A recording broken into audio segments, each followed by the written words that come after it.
Hi friends, welcome to my channel. ఈరోజు video చాలా ఈజీగా టేస్టీగా చేసుకునే చిట్టి కాజా స్వీట్ అండి. బయట మనకి షాప్లో ఏ విధంగా ఉంటుందో అంతే టేస్టీగా పర్ఫెక్ట్గా ఇంట్లో ఎలా తయారు చేసుకోవాలి ఈ వీడియోలో అయితే చూసేద్దాము. టిప్స్తో చెప్తానండి. వీడియోని అయితే స్కిప్ చేయకుండా లాస్ట్ వరకు చూడండి.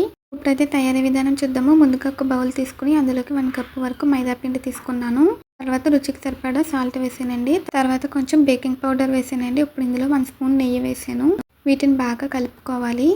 ఈ విధంగా ట్రై చేయండి. చాలా ఈజీగా చేసుకోవచ్చు, పర్ఫెక్ట్గా కూడా వస్తాయి. ఇట్లానే చేసుకోవడం వల్ల హెల్తీగా కూడా ఉంటుంది. ఇలా కలుపుకున్న తర్వాత కొద్దిగా వాటర్ వేసుకుంటూ చపాతీ ముద్దలాగా మిక్స్ చేసుకోవాలి. వాటర్ ఒకేసారి వేయకుండా కొద్దిగా వేసుకుంటూ కలుపుకోవాలండి. చపాతీ ముద్ద ఎలా కలుపుకుంటామో సేమ్ అలానే మిక్స్ చేసుకోవాలి. చూడండి, ఇలా కలుపుకున్నాక మూత పెట్టేసి ఒక పావు గంట నుంచి అరగంట సేపు రెస్ట్ ఇస్తే సరిపోతుందండి. ఈలోపు మనమైతే ఇక్కడ షుగర్ సిరప్ అయితే తయారు చేసుకున్నాము. ఈ పంచదార పాకం కోసం నేను ఇక్కడ 1 కప్పు పిండికి 1 కప్పు షుగర్ తీసుకున్నానండి. షుగర్ కొంచెం తక్కువగా ఇష్టపడే వాళ్ళైతే 3/4 తీసుకుంటే సరిపోతుంది. స్వీట్ కొంచెం ఎక్కువ ఇష్టపడే వాళ్ళైతే 1 కప్పు తీసేసుకోవచ్చండి. కొంచెం తగ్గించుకుంటే మనకి పర్ఫెక్ట్గా సరిపోతుంది. 3/4 అయితే సూపర్గా ఉంటుందండి. ఇప్పుడైతే నేను ఒక బౌల్ పెట్టాను. తర్వాత అందులోకి నేను తీసుకున్న షుగర్ అయితే వేసేసానండి. పంచదార వేసేయాలి. తర్వాత ఇందులోకి 1/4 కప్పు వాటర్ వేసాను. పంచదార అలాగే వాటరు పిండి కూడా మొత్తం ఒకే కప్పుతో తీసుకోవాలండి. అప్పుడే మనకి కొలతలు పర్ఫెక్ట్గా ఉంటాయి. ఇప్పుడు మనకి పంచదార మొత్తం కూడా మెల్ట్ అయిపోవాలి. ఇలా మెల్ట్ అయిపోయి ఇలా పొంగొచ్చినప్పుడు ఇలాచీ వేసానండి. ఇలాచీ వేసి ఒకసారి కలుపుకోవాలి. మీరు కావాలంటే ఇలాచీ పొడి కూడా వేసుకోవచ్చు. నేనైతే ఇలాచీ వేసాను. ఇప్పుడు పాకం వచ్చిందా లేదా అని చెక్ చేసానండి. ఇలా కొద్దిగా తీసుకొని వేలుకి టచ్ చేసి ఇలాగ మనం చెక్ చేసుకోవాలి. వీడియోలో చూపించే విధంగా 2 వేల మధ్య ఒక తీగలాగా ఫామ్ అయితే ఒక స్ట్రింగ్ అనేది వస్తే తీగ పాకం వచ్చినట్టు. చూసారా, మనకైతే వచ్చింది. ఇలా వచ్చిన తర్వాత మనం ఇందులో ఒక చెక్క నిమ్మరసం వేసానండి.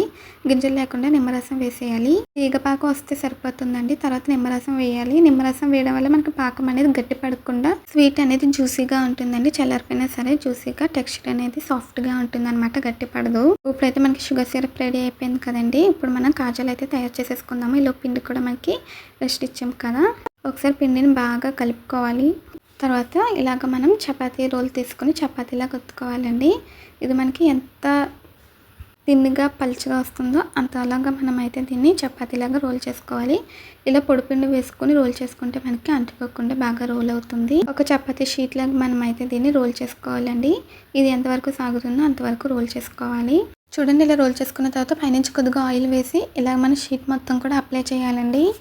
మనకి కాజా లోపల లేయర్స్గా ఉంటుంది కదా, ఆ లేయర్స్ అనేవి అంటుకుపోకుండా పర్ఫెక్ట్గా రావాలంటే ఇలా ఆయిల్ అప్లై చేసిన తర్వాత కొద్దిగా పొడిపిండి వేసాను. ఇది మైదా పిండేనండి. పైనుంచి కొద్దిగా మైదా పిండి వేసి దానికి కూడా మనం షీట్ మొత్తం అప్లై చేయాలి. ఇలా ఆయిల్ పిండి అప్లై చేయడం వల్ల లోపల లేయర్స్ అనేవి అంటుకుపోకుండా విడివిడిగా చాలా బాగా వస్తుందన్నమాట. ఇప్పుడైతే మనం దీన్ని ఒక ఎడ్జ్ నుంచి దీన్ని అయితే రోల్ చేసుకుంటూ రావాలండి. ఇక్కడ చూపించిన విధంగా దీన్ని అయితే రోల్ చేసుకుంటూ రావాలి. కాజా చేయడం చాలా ఈజీ అండి. మనకి స్వీట్ చూస్తే ఇది చాలా ఎక్కువ ప్రాసెస్ అనుకుంటాం, కానీ చాలా ఈజీ అనమాట. సేమ్ మనకి గులాబ్ జామున్ లాగేనండి. చూడండి, ఇలా రోల్ చేసుకుంటూ రావాలి. ఇలా చివరికి రోల్ చేసుకుంటూ వచ్చిన తర్వాత ఆ లాస్ట్ ఎడ్జ్ని మాత్రం మనం కొద్దిగా వాటర్ అప్లై చేసి క్లోజ్ చేస్తే ఉడిపోకుండా బాగా అంటుకుంటుంది. కొద్దిగా వాటర్ అప్లై చేసి క్లోజ్ చేసానండి. తర్వాత మనం దీన్ని ఇలా కట్ చేసుకోవాలి. చూడండి, మరి లావుగా ఉండకూడదు, మరి సన్నంగా ఉండకూడదు. ఇలా మీడియం లెంత్ ఉండేలా కట్ చేసుకోవాలండి. ఇలా మనం తయారు చేసుకున్న రోల్ మొత్తం కూడా ఈక్వల్గా వచ్చేలాగా కట్ చేసుకోవాలి. చూసారా, నేను అన్నీ కూడా కట్ చేసాను కదా. ఇప్పుడు ఒక్కొక్కటి విడి తీసుకోవాలండి. చూసారా ఫ్రెండ్స్, మనకైతే పర్ఫెక్ట్గా వచ్చింది కదండి కాజా షేప్ అనేది. మనం చిట్టి కాజాలు చేస్తున్నాం కదా, అందుకే నేను చిన్న సైజుగానే చేశానండి. ఇలా ప్రతిదీ కూడా విడి తీసుకోవాలి. చిట్టి కాజాలు చూస్తుంటేనే ఎప్పుడెప్పుడు రెడీ అయిపోతాయి అని ఉంది కదండి.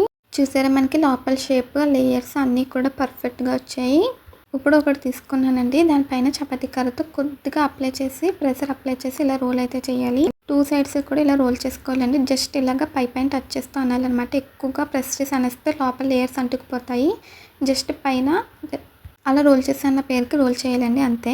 ఇలా చేయడం వల్ల మనకి షేప్ అనేది పర్ఫెక్ట్గా వస్తుందన్నమాట. చూసారా, నేను అన్నీ కూడా తయారు చేసేసానండి. ఇలా అన్నీ కూడా రోల్ చేసేసాను. ఎక్కువ ప్రెషర్ ఇవ్వకుండా రోల్ చేయాలి. ఇప్పుడు వీటిని అయితే ఒక ప్లేట్లోకి తీసుకున్నానండి. చూసారా ఫ్రెండ్స్, మనకైతే పర్ఫెక్ట్గా వస్తున్నాయి. మీరు కూడా ఈ విధంగా ట్రై చేయండి, చాలా బాగా కుదురుతాయి. ఇంట్లో చేసామంటే ఎవరు నమ్మరు, షాప్ నుంచి తెచ్చామనుకుంటారు, అంత అలాగా పర్ఫెక్ట్గా వస్తాయి. ఇప్పుడు డీప్ ఫ్రై కోసం ప్యాన్ పెట్టి ఆయిల్ వేసానండి. ఆయిల్ బాగా హీట్ అయిన తర్వాత మనం కాజాలు ఒక్కొక్కటికి ఇలా ఆయిల్లో వేసుకోవాలి.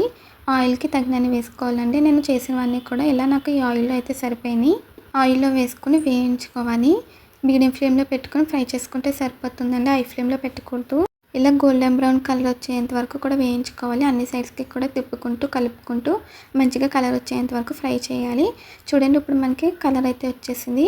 అలాగే ఇక్కడ బబుల్స్ కూడా తగ్గిపోయినాయి కదా, అప్పుడు మనకి కుక్ అయిపోయినట్టు, కరెక్ట్గా ఫ్రై అయినట్టు అండి. ఇలా ఫ్రై అయిన వాటిని వెంటనే మనం షుగర్ సిరప్లో వేసేయాలి. అలా వేడిగా ఉన్నప్పుడు వేస్తే షుగర్ సిరప్ని లోపల వరకు పీల్చుకుని లోపల వరకు కూడా జ్యూసీగా సాఫ్ట్గా ఉంటుందండి. కొన్నిసార్లు మనకి షుగర్ సిరప్ లోపల వరకు వెళ్ళదు. అదేనండి ఇక్కడ టిప్ అనమాట. వేడివేడిగా ఆయిల్లోంచి ఫ్రై చేసిన వెంటనే ఆ వేడితోనే మనం షుగర్ సిరప్లో వేసేయాలి. వేసేయడం వల్ల మనకి లోపల వరకు ఆ పంచదార పాకని బాగా పీల్చుకుని సాఫ్ట్గా ఉంటుందండి. ఇప్పుడు దీన్ని బాగా మిక్స్ చేసుకుని షుగర్ సిరప్లోనే ఒక పావుగంట సేపు వదిలేయాలి. అప్పుడు మనకి లోపల వరకు బాగా అబ్జర్వ్ చేసుకుంటుంది. ఒక పావుగంట తర్వాత మనం సర్వింగ్ ప్లేట్లోకి అయితే తీసుకున్నామండి. తర్వాత మనం సర్వ్ చేసేసుకోవచ్చు. చూసారా ఫ్రెండ్స్, ఈ టిప్స్ అన్ని కూడా ఫాలో అవుతూ ట్రై చేయండి. చిట్టి కాజాలు చాలా పర్ఫెక్ట్గా వస్తాయి. లోపల వరకు జ్యూసీగా ఉంటుంది, పైన కొంచెం క్రిస్పీగా ఉంటుందండి. చాలా టేస్టీగా, మనకి బయట టేస్ట్ ఎలా ఉంటుందో సేమ్ 100% అదే టేస్ట్తో మనం ఇలా ఇంట్లోనే చేసుకోవచ్చు అండి. ఇప్పుడైతే మనకి రెడీ అయిపోయినాయి కదా. చూసారా ఫ్రెండ్స్, చాలా బాగా వచ్చింది. వీడియో కొంచెం లెంతీగా అనిపిస్తే కొంచెం స్పీడ్ పెట్టుకుని చూడండి, కానీ స్కిప్ చేయకుండా చూడండి. అప్పుడే మీరు ట్రై చేసినప్పుడు పర్ఫెక్ట్గా వస్తుంది. ఈ టిప్స్ అన్ని ఫాలో అవుతూ ట్రై చేయండి. మీకు కూడా చిట్టి కాజాలు పర్ఫెక్ట్గా కుదురుతాయి. ఈ చిట్టి కాజాలు వీడియో మీకు నచ్చిందా అండి? నచ్చితే ప్లీజ్ లైక్ చేయండి, షేర్ చేయండి, సబ్స్క్రైబ్ చేయండి, అలాగే కామెంట్ చేయండి. ఈ వీడియో నచ్చితే మీ ఫ్రెండ్స్కి, రిలేటివ్స్కి కూడా షేర్ చేయండి. మళ్ళీ ఒక కొత్త వీడియోతో, కొత్త రెసిపీతో కలుద్దాము. అంతవరకు బై ఫ్రెండ్స్.